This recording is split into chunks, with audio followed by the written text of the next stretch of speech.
Good day, everyone. Today is Thursday, April 30th, and today we check out what code.org has to say about the internet. But first, welcome.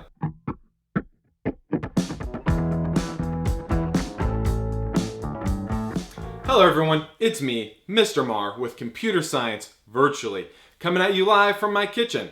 And by live, I mean pre-recorded. Speaking of recording, I finished recording your grades. Sure, there's a chance they might change, but for the most part, I'm done entering things into the gradebook. So let's talk about that. As you are probably aware, for most of your classes, including this one, your letter grade for semester 2 will be whatever your grade was for grading periods 4 and 5, which ended before spring break. You know, before our world changed. Then grading period 6, or the current and last grading period of the semester, is going to be marked with either an S for satisfactory or a U for unsatisfactory. Some of you might have checked your grades in Skyward already and might be wondering why aren't any of the assignments showing up with S's. Don't worry. As long as your grade for the grading period is an S, then it doesn't matter what the individual assignments were. Basically, look at it this way. As long as you did most of the work and didn't fail, you get an S for the 6th grading period. Now, some of you might feel a little cheated, like, I did all this work and all I get's an S? I want my A. I want to speak to that. I have some issues with how school works sometimes, and that's one of them.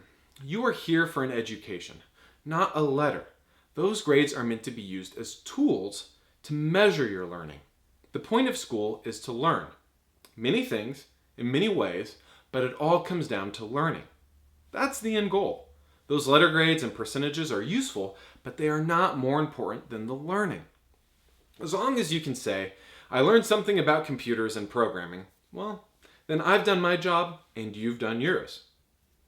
That's what it's about. Not that you got a letter on a transcript. I implore you to remember this when you're older and get caught up in GPAs and class rankings in high school.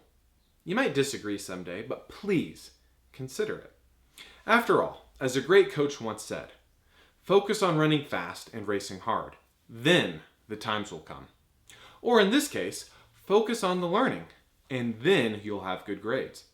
It's a byproduct of working hard, not the reason. Now, about that code.org. Today we'll watch 2 videos about how the internet works. Don't worry, they're pretty short and to the point. After that, you have a Google Doc to fill out. Remember, sometimes it's helpful to look through the doc first so you know what to look for in the video. But do watch the whole thing before answering the questions. And with that, we're done. Have a great day. I'll see you guys.